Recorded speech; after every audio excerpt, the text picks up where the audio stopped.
All right, today we're learning about angles of elevation and depression. So this is going to go along with the unit that we talked about yesterday, which was SOHCAHTOA. So we will also see the trig functions pop up in today's notes. And it's really just that we're focusing on word problems now. So in our word problems, we're going to see or hear two different phrases. One phrase is going to be the angle of elevation. So this is the angle formed by a horizontal line of sight and the line of sight to a point above the line. So notice we have this guy here, and I'm going to highlight where his eyeballs would be, right? So here's his eyes. And whenever he's looking straight ahead, we call this his line of sight. Now, when the guy looks up at the airplane and creates this angle here, we call it the angle of elevation, right? So he's looking straight ahead, then he looks up, looks at the airplane, and now he's created an angle of elevation. Well, the opposite of that is what we call the angle of depression. So this is the angle formed by a horizontal line and a line of sight to a point that is below the line, right? So now we have the pilot, and here's the pilot, and he's looking out. And as he's coming to land at the airport, he sees a guy down below. And so when he's first looking straight ahead out into the sky, this would be the pilot's line of sight. And whenever he looks down this direction, looking at the man, he's now created an angle of depression. Well, it's actually true that the angle of elevation and the angle of depression are congruent because the angles are alternate interior angles. So if we have a man looking up at the plane and the plane's looking down at him, then their angles of depression and their angles of elevation will be congruent. Now, this will come in handy sometimes, but a lot of times as we go through the word problems, we're really only going to see one, either angle of depression or angle of elevation, okay? So let's go through some examples. Example 1 says, from a lighthouse, the angle of depression to a boat at sea is 25 degrees. If the lighthouse is 105 feet tall, how far away is the boat from the base of the lighthouse? Round your answer to the nearest tenth of a foot. So I always go through and I highlight the important things. So here we see angle of depression to a boat is 25 degrees. The lighthouse is 105 feet tall. How far away is the boat from the base of the lighthouse?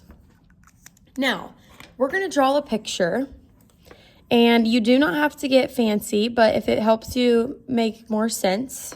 So here is our lighthouse, and here we have a boat at sea.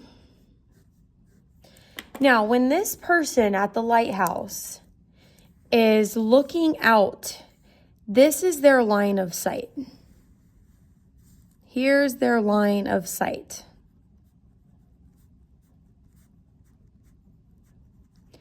Which means if they look down at the boat here, then this is their angle of depression. Whoops. And now notice we have created a right triangle. So it asks us to find how far away the boat is from the base of the lighthouse. Now keep in mind that we do have this distance from the boat to the base of the lighthouse. But whatever this is here is actually going to be the same here. So I'm going to keep my x value here and draw another right triangle.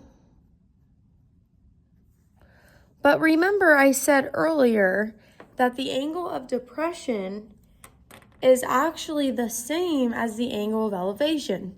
So whatever the value for this angle is the same here, which is 25 degrees. And also, it was important to mark that the lighthouse is 105 feet tall. Okay. So now, just so we can kind of see this without all the words and all the extra drawings, I'm going to redraw my triangle here. So we know that the lighthouse was 105 feet tall. We had the angle of depression from the boat was 25, which means the angle of elevation from the boat to the lighthouse is 25 degrees. And here we are finding x. So from this point forward, what we have to do is we need to solve for x using our trig functions. So remember, we can go through and say, okay, here's my angle, 25. 105 would be the opposite. X would be the adjacent, which means I'm using tangent, SOHCAHTOA. So we have the tangent of 25 degrees equals the opposite divided by the adjacent. Yesterday we went through and we looked at 3 different problems, the 3 different types of problems we are going to be seeing.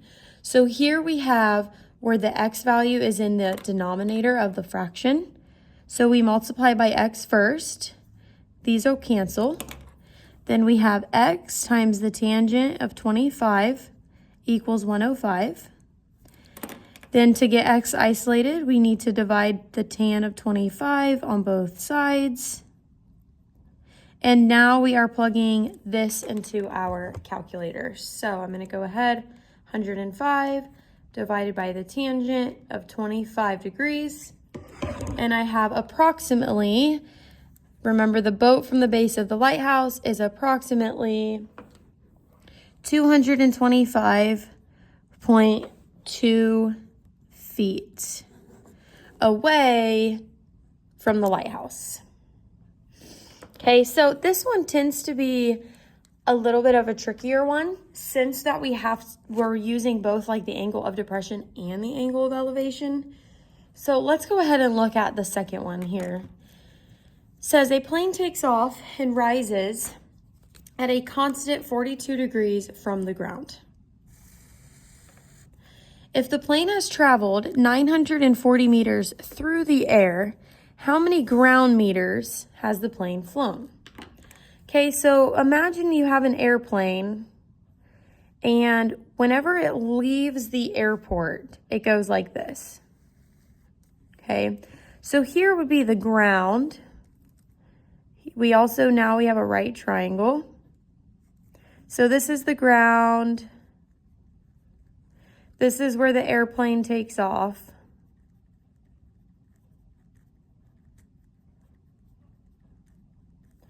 And it said it's rising at a constant 42 degrees from the ground. So this is an angle of elevation, okay? The plane is rising at 42 degrees. And it has traveled 940 meters through the air. So remember, the plane would take off and it would be going this way. So 940 meters is actually our hypotenuse, okay? How many ground meters? So now we have x. So here's our angle,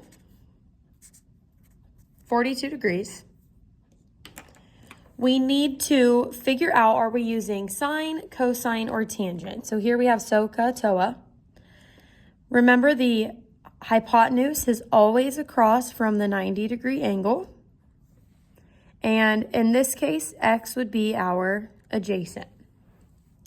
So cosine uses the adjacent and the hypotenuse. So here we have the cosine of 42 degrees equals the adjacent divided by the hypotenuse. So now we have x in the numerator of our fraction, which means to get x by itself, we multiply by the 940. Which gives me 940 times the cosine of 42 degrees equals x. And now we can solve by using our calculator. So 940 cosine 42 degrees and I get that X is approximately 698.6 meters. So that is how far the boat, or sorry, not the boat, the airplane has traveled on the ground, right? So someone was under here running along the airplane, they would have to run 698.6 meters, whereas the plane has traveled 940 meters. All right, let's go ahead and flip to the back. So example number 3 says a plane has traveled through the air at an air distance of 3,600 feet. Over that distance, it climbed 1,350 feet off the ground. What is the angle of elevation that the plane made with the ground? Round to the nearest degree, okay? Round to the nearest degree, that means we are gonna have a whole number here. So this looks very similar, okay? Here we have the plane, it takes off. It has traveled through the air 3,600 feet. And over that distance, it climbed 1,350 feet off the ground, okay? So think when we climb, we're going vertically, right? We're going up. What is the angle of elevation the plane made with the ground? So let's imagine that the airplane takes off, and we know somewhere in the airplane it told us, you've traveled 3,600 feet through the air, and you are above ground 1,350 feet. And they want to figure out, okay, what angle did I fly upward at? So this is what we are trying to find, okay? Now, 1,350 is going to be the opposite of X. 3,600 is going to be the hypotenuse. So I'm looking at SOHCAHTOA.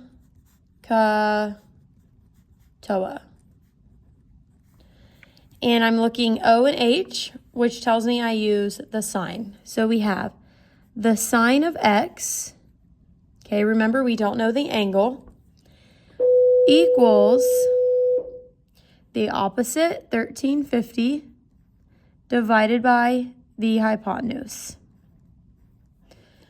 Anytime we are solving for X when it is an angle, this is where we see the inverse functions. So we have X degrees equals sine inverse of 1,350 divided by 3,600. And remember, to get this in the calculator, you need to first press the second button. So you have second sine, there's your inverse function, 1,350 divided by 3,600. And my angle of elevation with the ground is 22 degrees. Okay, remember it said to round to the nearest degree. So we have 22.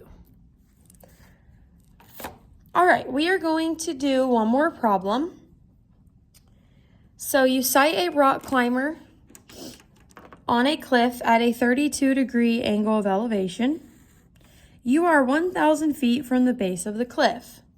What is the approximate height of the rock climber from your horizontal line of sight? Okay, so here we have a person. Here's their horizontal line of sight. They see a rock climber, 32 degrees angle of elevation. And they know that they are 1,000 feet from the base of the cliff. So the height of the rock climber would be here. Okay, rock climber, So we need to figure out SOHCAHTOA. So 1,000 is going to be the adjacent to our angle, whereas X is the opposite. So opposite and adjacent tells me to use tangent. So we have the tangent of 32 degrees equals the opposite over the adjacent. When we have x in the numerator, we first multiply by 1,000, which actually leaves us with 1,000 times the tangent of 32 equals x. Now, to type this in our calculator, we just do 1,000 tangent of 32, and I get that 625, feet. Okay, it told us to round to the nearest foot. So that is how far up the rock climber would be from the person's horizontal line of sight, which would be here. Now, if you are 6 feet tall, how tall is the rock climber? So we would just take 625 plus 6 feet, which would be 631 feet. So essentially what we've done is we've added the height of the person here, which was 6 feet. Okay, so we will save this one just so that we can do one together on Monday. So make sure you have your notes done, and then you are going to finish the 9.4 practice for homework.